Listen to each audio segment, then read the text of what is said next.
Hey, imagine you go to the cafe, order a coffee, and agree to pay rupees 100. Waiter smiles and brings you the coffee. Congratulations, you just entered into a contract. So, to make a contract, you need not to sign a big documents or you need not to be a Tata, Birla or Ambani's. Every day in our day-to-day life, we used to make a contract, right? Hello, this is Advocate Preeti Patwa here, and today in this lecture we are going to see what is meant by contract, what are the essential elements required for making a valid contract, and what is the difference between agreement and contract so that you can understand every contract is an agreement but every agreement is not contract. Let's start with the very first thing, that is what is meant by the word contract. Now, Indian Contract Act Section 2H defines the term contract. What is the definition? Let's see. Contract is an agreement enforceable by law. So, the definition says an agreement, if it is enforceable in the court of a law, is considered as a contract. What this stands for, simply see, if a promises to sell his bike to the B for rupees 20,000 and B agrees, right? So A makes an offer, B gives an acceptance, okay? And if afterwards A refuses to give that bike to the B, now this is a breach of contract. Here, B can go in a court of a law and take a legal action. Now, what mean this word enforceable by law stands for? That if a contract is broken there and a party can go in a court of a law for a breach of a contract, that is considered as enforceable by law. Okay, so offer plus acceptance is equal to agreement. An agreement if of a nature that you can go for its breach in a court of a law, then it's considered as enforceable by law. So when an agreement is enforceable by law, then only it becomes a contract. On the other hand, say suppose if A promises to a friend, okay, that let's go today for a movie, and B a friend says, yeah, come, we will go to the movie. But afterward, for some reason, B denies. Can A go in a court of a law? Of course, no. So this is not a contract. It's just the promise. Okay, it's not a contract. So to make a valid contract, certain essential elements are required. Okay, and that essential elements are given. Keep in a mind into the section 10 of the Indian Contract Act. Section 2 subclause H defines the term contract, and the essential elements required for any contract are given in a which section? Section 10 of the Indian Contract Act. Okay. Now see, what is the very first thing required for making a valid contract is that there must be a two parties. Okay. Because simple thing has been there. I cannot make a contract with myself now. So for making a valid contract, of course, what is required? Two parties must be required. Now the second essential element for valid contract is the offer and acceptance. Okay, to be very specific, you can say that there must be a definite offer and its unconditional acceptance. Okay, back again, we can mix up this point with our first point, right? In our first point, we mentioned that there must be two parties, one party making an offer, another party giving an acceptance. So, for creating an offer and acceptance, two parties are required, and two parties are required. Why so? See, one party is going to make an offer and then other party is going to give an acceptance. Okay, so say for a simple example, A offers to sell his car and B accepts it, then only the process of making a contract will be there now. So for making a contract, specific offer should be there, certain offer should be there. Okay, if you says that as many as I can give you the mangoes, this is not a valid offer. Okay, because the offer is not specific. All right, and acceptance must be unconditional, unqualified. That means suppose I say to you that yes, I will take your mango if they are in a good quality. That is not a valid acceptance, because if you are keeping a condition to acceptance, that will become counter offer. Okay, and not the acceptance, right? Now, third thing which is required for creating a contract is that intention to create the legal relationship should be there. Okay, if there is no intention of legal relationship, then there is just social promises. Come for a birthday party, let's go to the movie. Now, in these things, or let's plan the dinner.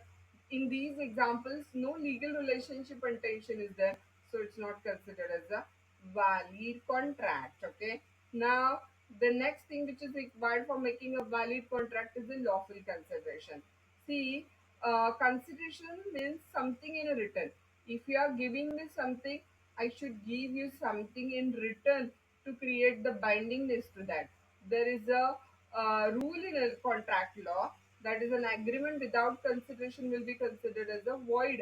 Voids, that means of no legal value. So an agreement to be valid, there must be some lawful consideration. Say for it may be a money for a goods or a service for a payment. Okay, if I'm giving you a house, you are giving me 10 lakh rupees. House is a consideration for you and 10 lakh rupees is a consideration for me. So an agreement without consideration is a void, but of course this rule is subject to some exception. That is, in some exceptional cases, an agreement may become a valid even though it is without consideration. But right now the general rule is that for creating a valid contract, lawful consideration is required. All right. Now the next one, for creation of valid contract, what fifth thing required is the capacity of the parties. Now see, section 11 and 12 of the Indian Contract Act says that for making a valid contract, a party must be major, that is 18 completed, party must be sound mind, that is party must understand the nature of the contract they are making and its consequences. And number 3, the party must not be disqualified by law from making a contract. For example, you cannot make a contract with the alien enemy because he's a disqualified by law. Now, who is the alien enemy? Alien stands for not an Indian, and enemy stands for the country with which India is going through the war. So, alien enemy is a person with whose country India is going through the war. He is a disqualified from making a contract. Okay, or you can say that an insolvent is a disqualified from making a contract, because when a person is a declared to be insolvent, his property goes into the hand of the legal officer known as an official assignee or official receiver. So, for making a valid contract, the parties must be capable of making contract, and that is given in a section 11 and section 12. Okay. Now, for the creation of a valid contract, the sixth thing required is a free consent. Now, section 13 to section 22 all deals with the free consent. Now, section 13 says what is meant by consent. Consent means when both the parties to the contract agree upon the same thing in the same sense. Huh? It's called as a consent. Say, for example, if I have two cars, I'm thinking I'm going to sell you my white car, you are thinking you are going to purchase the red car, and we are not specifying which one car. So, consent is not there because we are not agreeing upon the same thing in the same sense. Okay, now see, suppose you said yes, I would like to purchase your car, but I keep a gun on your head and asking you, would you like to buy my car? Is it a valid contract created thereon? Answer is a no, because law says only consent is not enough. What is required is that the consent must be free, and section 14 of the Indian Contract Act says the consent will be free if it is not caused by coercion, that is physical force. It's not caused by undue influence, that is moral force. It's not caused by fraud, that is intentionally giving a false statement, false information, misrepresentation, that is unknowingly giving a false statement, and mistake, that is error.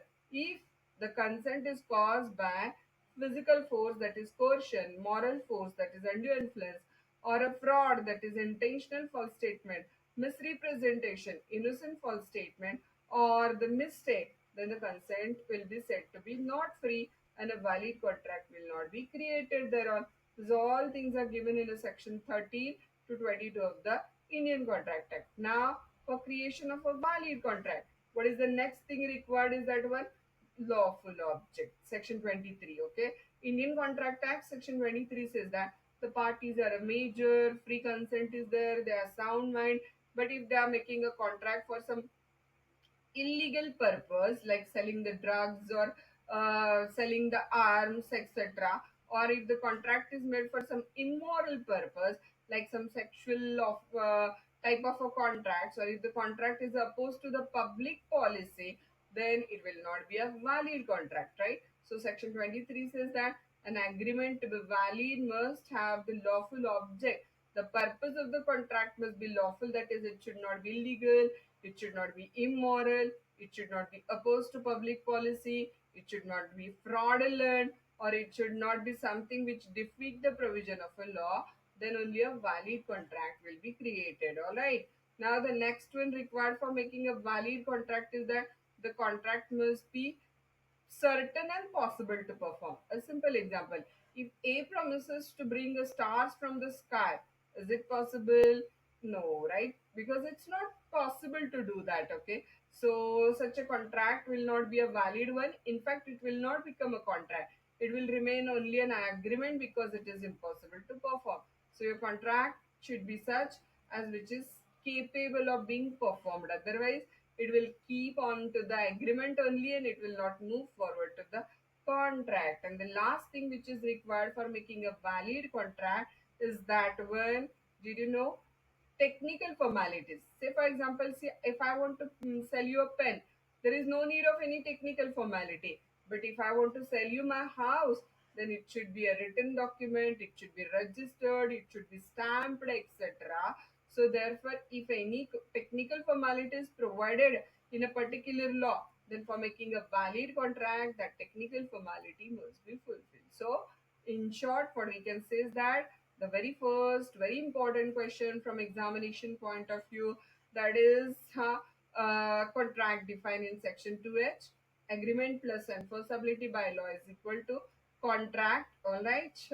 Then for making a valid contract, there must be two parties, there must be offer and acceptance, there must be intention to create the legal relationship, there must be lawful consideration, there must be a capacity of parties, the consent of the parties must be free, the object of the contract must be lawful, the contract must be certain and possible to perform, and lastly, technical formalities, if provided, needs to be completed.